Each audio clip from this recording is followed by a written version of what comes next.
The Hunter's Lodge Case. By Agatha Christie.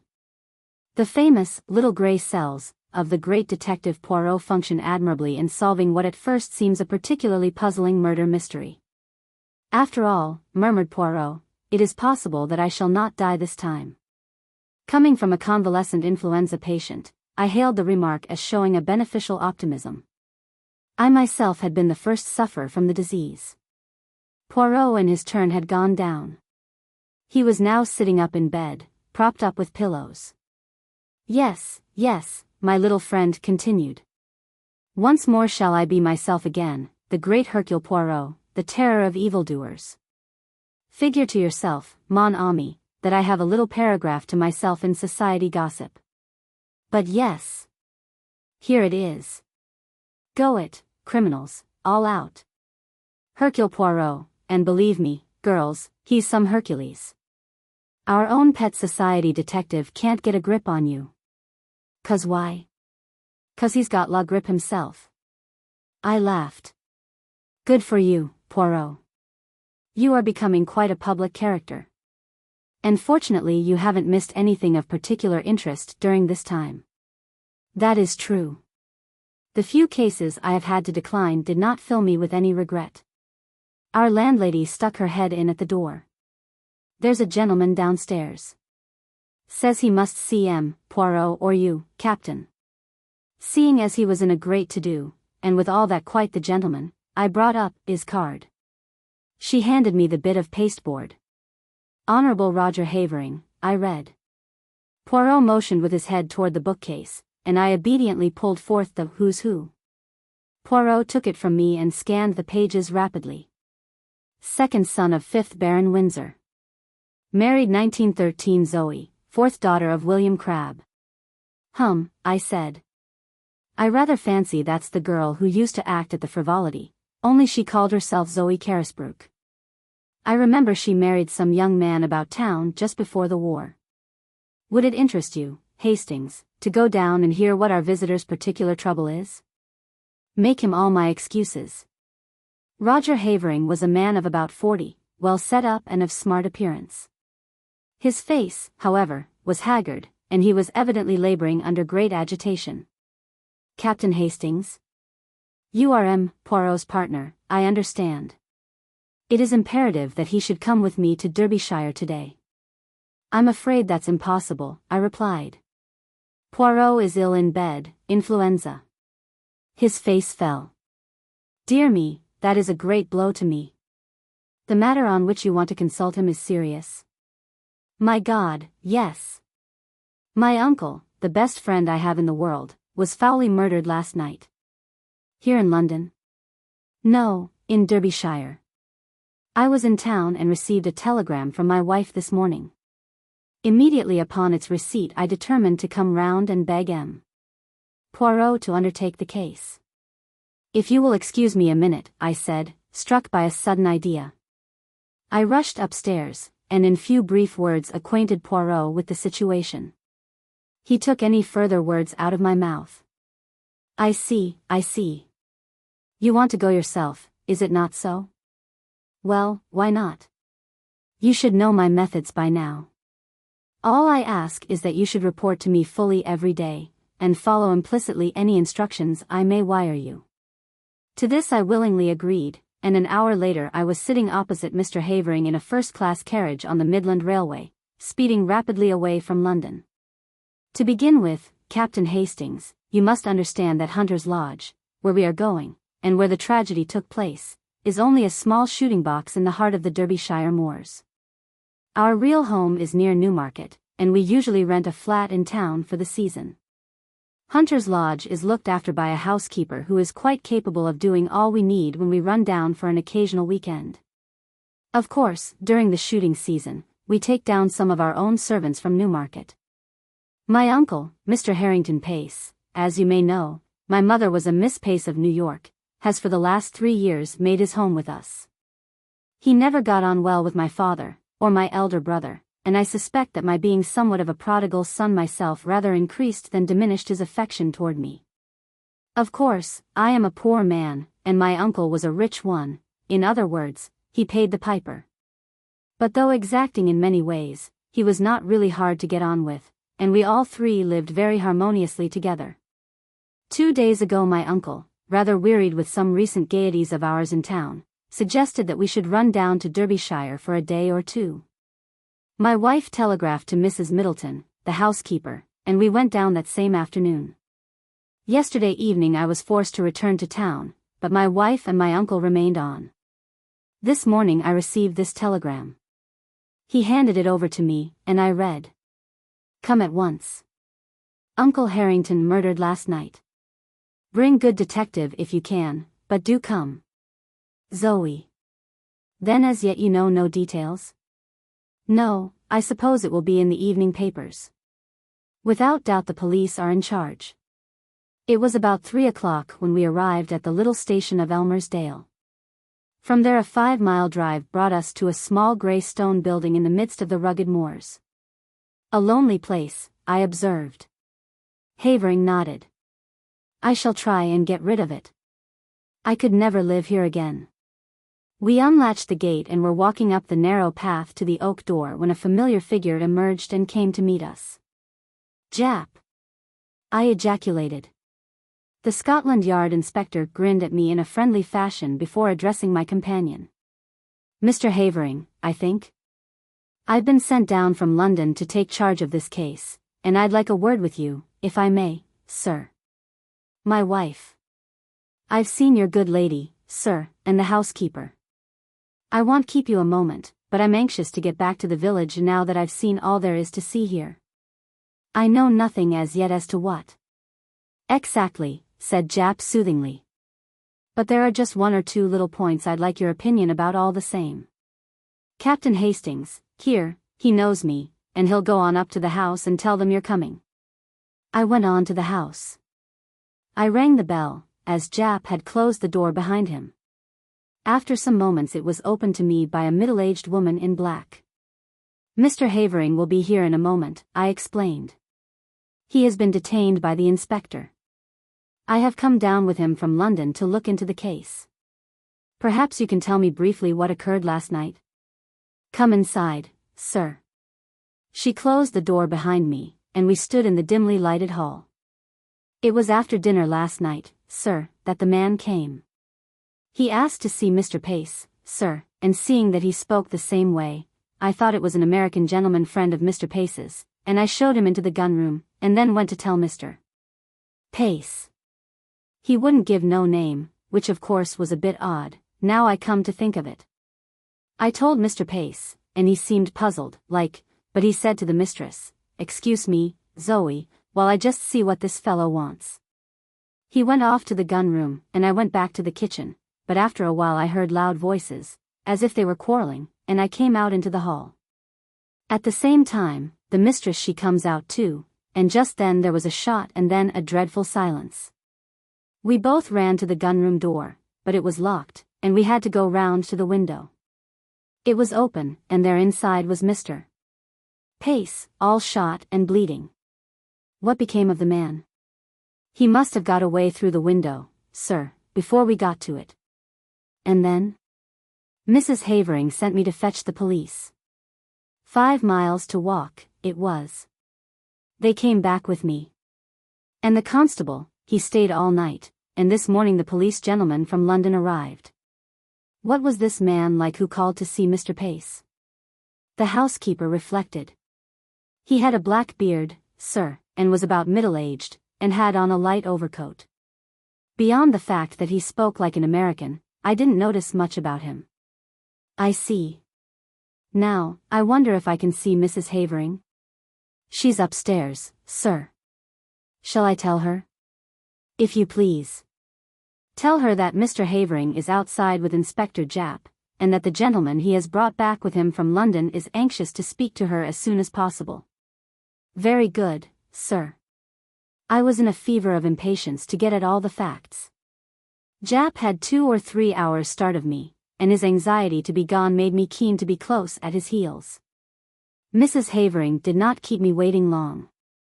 In a few minutes I heard a light step descending the stairs, and looked up to see a very handsome young woman coming toward me.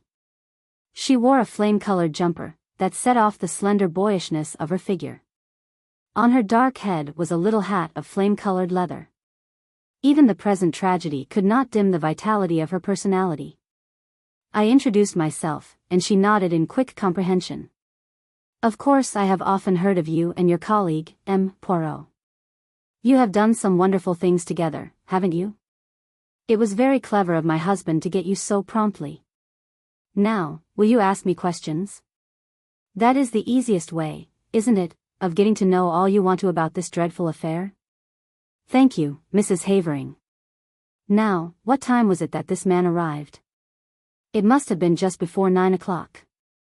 We had finished dinner, and were sitting over our coffee and cigarettes. Your husband had already left for London? Yes, he went up by the 6:15. Did he go by car to the station, or did he walk? Our own car isn't down here. One came out from the garage in Elmersdale to fetch him in time for the train. Was Mr. Pace quite his usual self? Absolutely, most normal in every way. Now, can you describe this visitor at all? I'm afraid not. I didn't see him. Mrs. Middleton showed him straight into the gun room and then came to tell my uncle. What did your uncle say? He seemed rather annoyed, but went off at once. It was about 5 minutes later that I heard the sound of raised voices. I ran out into the hall, and almost collided with Mrs. Middleton. Then we heard the shot. The gun-room door was locked on the inside, and we had to go round the house to the window. Of course that took some time, and the murderer had been able to get well away. My poor uncle, her voice faltered, had been shot through the head.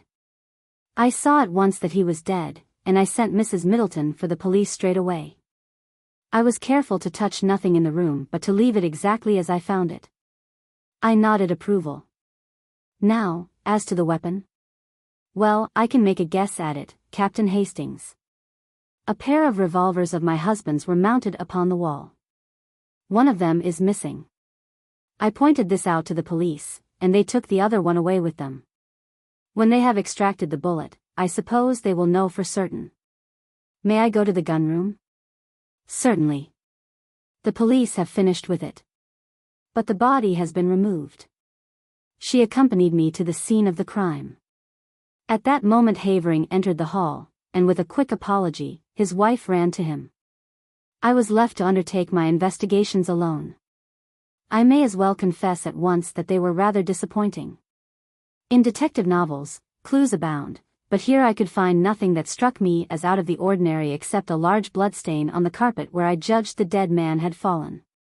I examined everything with painstaking care and took a couple of pictures of the room with my little camera, which I had brought with me. I also examined the ground outside the window, but it appeared to have been so heavily trampled that I judged it was useless to waste time over it. Now I had seen all that Hunter's Lodge had to show me. I must go back to Elmersdale and get into touch with Jap. Accordingly I took leave of the Haverings, and was driven off in the car that had brought us up from the station. Jap I found at the Matlock Arms, and he took me forthwith to see the body. Harrington Pace was a small, spare, Cleanshaven man, typically American in appearance. He had been shot through the back of the head, and the revolver had been discharged at close quarters. Turned away for a moment, remarked Jap, and the other fellow snatched up a revolver and shot him. The one Mrs. Havering handed over to us was fully loaded, and I suppose the other one was also. Curious what darn fool things people do. Fancy keeping 2 loaded revolvers hanging up on your wall. What do you think of the case? I asked as we left the gruesome chamber behind us. Well, I'd got my eye on Havering to begin with. Oh, yes, noting my exclamation of astonishment, Havering has 1 or 2 shady incidents in his past. When he was a boy at Oxford, there was some funny business about the signature on one of his father's checks. All hushed up, of course. Then he's pretty heavily in debt now, and they're the kind of debts he wouldn't like to go to his uncle about. Whereas you may be sure the uncle's will would be in his favor. Yes, I'd got my eye on him, and that's why I wanted to speak to him before he saw his wife. But their statements dovetail all right, and I've been to the station, and there's no doubt whatever that he left by the 6:15. That gets up to London about 10:30. He went straight to his club, he says, and if that's confirmed all right, why, he couldn't have been shooting his uncle here at 9 o'clock in a black beard. Ah, yes, I was going to ask you what you thought about that beard. Jap winked. I think it grew pretty fast, grew in the 5 miles from Elmersdale to Hunter's Lodge. Americans that I've met are mostly clean-shaven. I questioned the housekeeper first, and then her mistress, and their stories agree all right. But I'm sorry Mrs. Havering didn't get a look at the fellow. She's a smart woman, and she might have noticed something that would set us on the track. I sat down and wrote a minute and lengthy account to Poirot. I was able to add various further items of information before I posted the letter. The bullet had been extracted and was proved to have been fired from a revolver identical in size to the one held by the police. Furthermore, Mr. Havering's movements on the night in question had been checked and verified, and it was proved beyond doubt that he had actually arrived in London by the train in question. And thirdly, a sensational development had occurred. A city gentleman, living at Ealing, on crossing Haven Green to get to the district railway station that morning, had observed a brown paper parcel stuck between the railings. Opening it, he found that it contained a revolver. He handed the parcel over to the local police station, and before night it was proved to be the one we were in search of, the fellow to that given us by Mrs. Havering. 1 bullet had been fired from it. All this I added to my report. A wire from Poirot arrived while I was at breakfast the following morning. Of course black-bearded man was not Havering. Only you or Jap would have such an idea. Wire me description of housekeeper and what clothes she wore this morning. Same of Mrs. Havering. Do not waste time taking photographs of interiors. They are underexposed and not in the least artistic. It seemed to me that Poirot's style was unnecessarily facetious. I also fancied he was a shade jealous of my position on the spot, with full facilities for handling the case. His request for a description of the clothes worn by the 2 women appeared to me to be simply ridiculous, but I complied as well as I, a mere man, was able to. At 11 a reply wire came from Poirot. Advise Jap arrest housekeeper before it is too late. Dumbfounded, I took the wire to Jap. He swore softly under his breath. He's the goods, M. Poirot. If he says so, there's something in it. And I hardly noticed the woman. I don't know that I can go so far as arresting her, but I'll have her watched.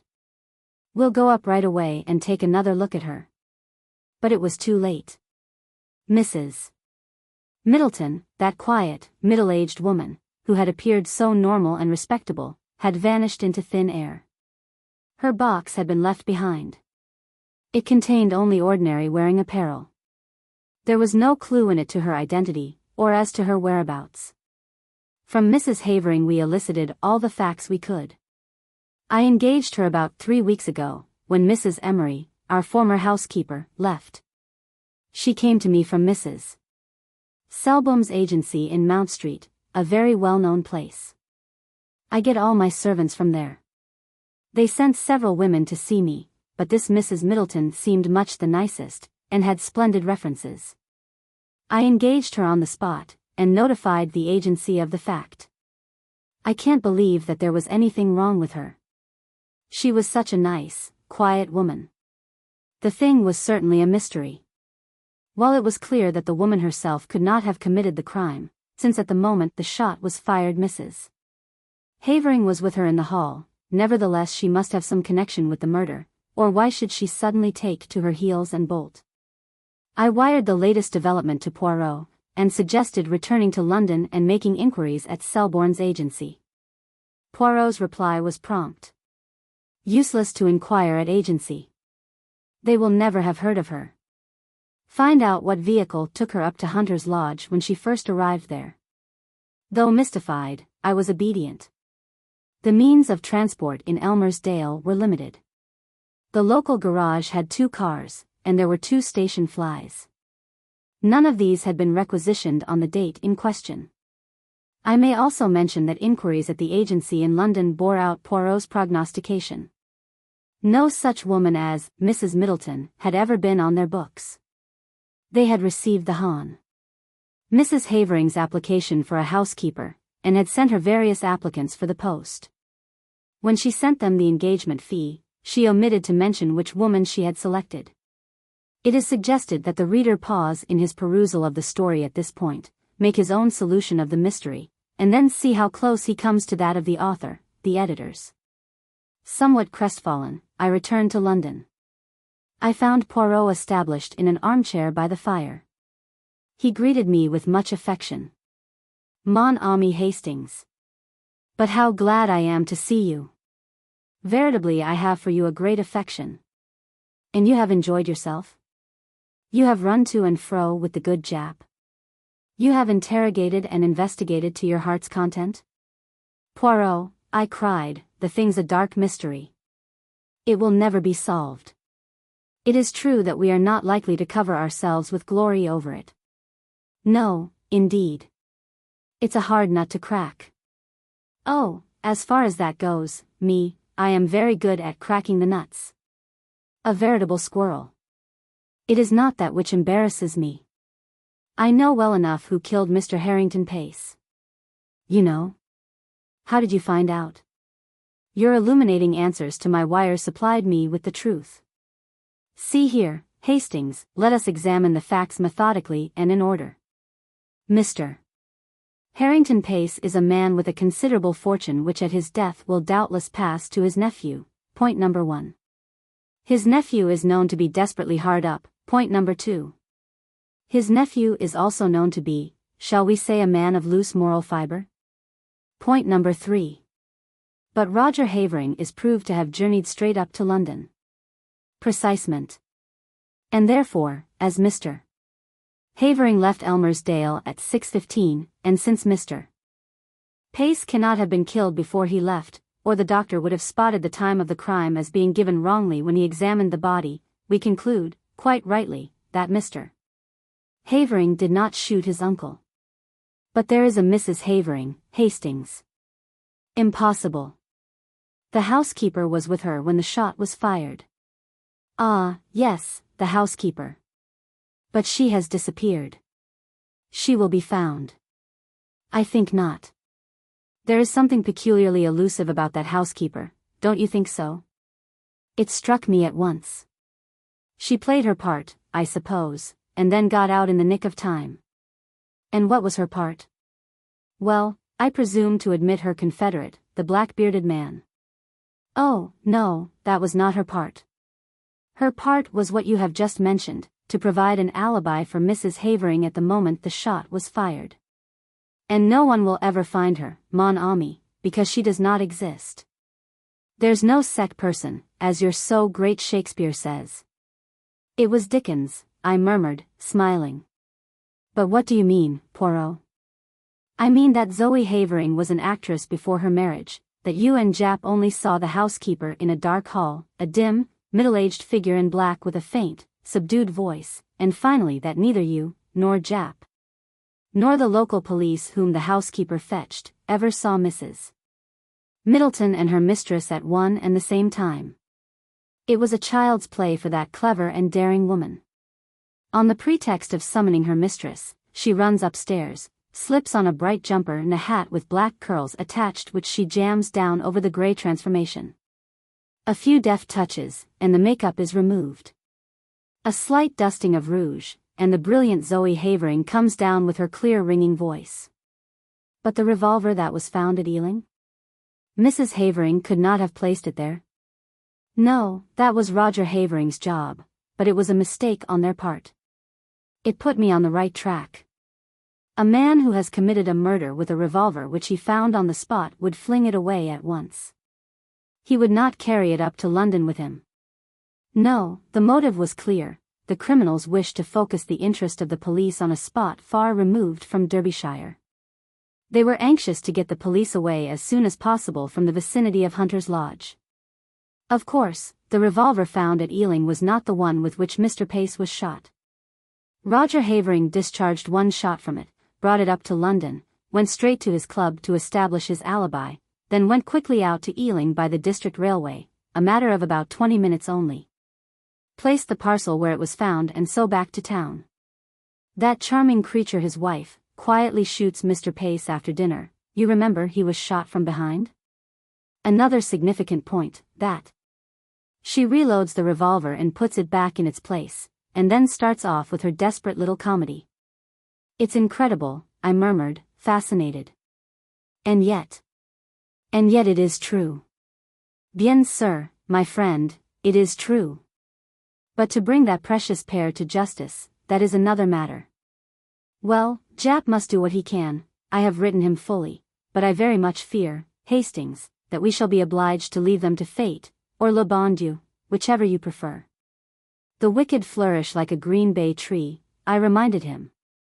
But at a price, Hastings, always at a price, croyez-moi. Poirot's forebodings were confirmed. Jap, though convinced of the truth of his theory, was unable to get together the necessary evidence to ensure a conviction. Mr. Pace's huge fortune passed into the hands of his murderers. Nevertheless, Nemesis did overtake them, and when I read in the paper that the Honourable Roger and Mrs. Havering were among those killed in the crashing of the air mail to Paris, I knew that justice was satisfied. Transcriber's note: this story appeared in the June 1924 issue of the Blue Book magazine.